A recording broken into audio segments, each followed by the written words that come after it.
Bem-vindos a mais uma reflexão aqui no nosso espaço Liturgia e Vida. Olá a todos, que bom estarmos juntos novamente. Seguimos na quarta semana da Páscoa, né, um tempo muito especial para a gente aprofundar essa alegria da ressurreição. Exatamente. E hoje, sexta-feira, a palavra de Deus nos convida a um encontro bem profundo com Cristo. Sim, o foco é contemplar Jesus como a promessa cumprida de Deus, aquele que nos diz: não se perturbe o vosso coração. E que se revela como o caminho seguro para a casa do Pai. Uma mensagem poderosa. Muito.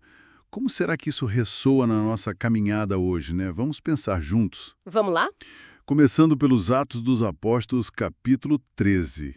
Paulo está falando ali. Isso, Atos 13, versículos 26 a 33. Tem uma parte-chave que ele diz: nós vos anunciamos a boa nova, a promessa feita aos nossos pais, Deus a cumpriu para nós. Seus filhos, quando ressuscitou Jesus. É forte, né? Mostra que a ressurreição não foi um fato isolado. De jeito nenhum. Foi o ponto alto do plano de Deus. Assim, a prova da fidelidade dele às promessas antigas. E essa é a mensagem central da salvação, enviada para todo mundo, não só para alguns. Verdade. E pensando na vida da gente, né? Quantas vezes a gente passa por dificuldades, por dúvidas? Sim. Parece que as promessas falham, que Deus esqueceu. Pois é. E aí a ressurreição vem como essa garantia: Deus é fiel. É um convite para confiar de novo, sabe?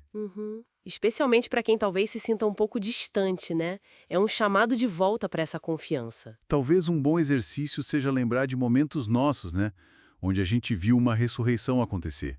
Uma superação, uma reconciliação. Uma ótima ideia. Ou até partilhar essa esperança com alguém que esteja precisando ouvir. E essa ideia da promessa cumprida, da fidelidade, ela se conecta bem com o Salmo 2, não é? Correcta, sim. O Salmo 2, versículos 6 a 11, muda um pouco o foco para a identidade de Jesus. Tem aquela declaração divina fortíssima. Tu és meu filho, e eu hoje te gerei. Uau! Exato. Apresenta Jesus como o Filho amado, o Rei escolhido por Deus. Mas é importante ver que tipo de rei. Sim, não é um rei de poder opressor, de domínio. Pelo contrário, a realeza dele é de amor, de justiça, de serviço. É uma autoridade que liberta, que estabelece a paz. Isso faz a gente pensar na nossa própria identidade recebida lá no batismo. Somos filhos e filhas amados de Deus. Com certeza. E como essa consciência, essa dignidade pode transformar nossas ações, nossos relacionamentos. É um chamado para refletir a realeza de Cristo, servir com humildade, mas também com firmeza naquilo que é certo.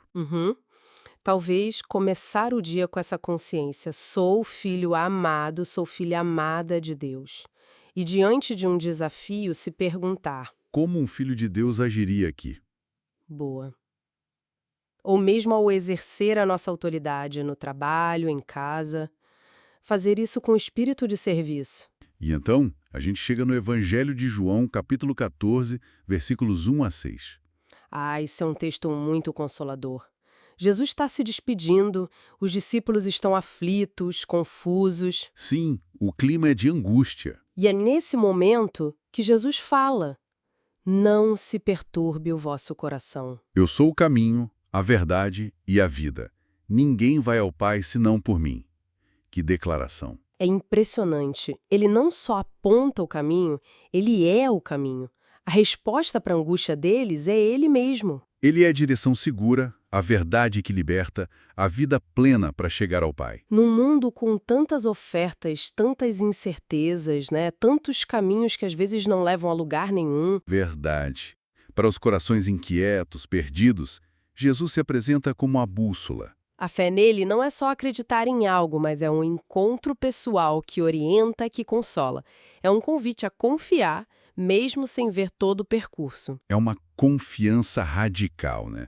Mesmo na neblina, saber que existe um caminho personificado. Talvez um bom passo seja identificar uma área da vida onde a gente se sente inseguro e pedir luz a Jesus o caminho. Ou simplesmente, ao longo do dia, repetir em oração: Jesus, tu és o meu caminho. Deixar essa certeza guiar as escolhas. Então, juntando tudo, as leituras de hoje são um convite muito forte à confiança, né? Sem dúvida. Deus é fiel, Cristo reina com amor e serviço, e Ele mesmo é o nosso caminho seguro. A mensagem é clara, não estamos perdidos. Mesmo cansados, desorientados, dá para recomeçar. Jesus garante que tem um lugar preparado e que Ele nos conduz até lá. Que tal, então, escolher um pequeno gesto hoje para viver essa confiança? Pode ser se apegar a uma promessa de Deus que falou mais alto. Ou servir alguém com humildade, ou simplesmente dar um passo de fé, mesmo pequeno, nesse caminho que é Jesus. Fica uma reflexão final, talvez. Se Jesus é o caminho, a verdade e a vida que nos leva para a casa do Pai, Como a gente pode ser um reflexo desse caminho para as pessoas ao nosso redor? Aquelas que talvez estejam caminhando meio perdidas, desanimadas. é algo para a gente pensar e agir. E se essa nossa conversa tocou seu coração de alguma forma, curta, compartilhe. Isso, e deixe seu comentário também. Qual palavra, qual ideia falou mais forte para você hoje? Sua partilha ajuda muito a levar essa mensagem adiante. Que a paz de Cristo ressuscitado, nosso caminho, verdade e vida, ilumine o dia de todos. Fiquem com Deus!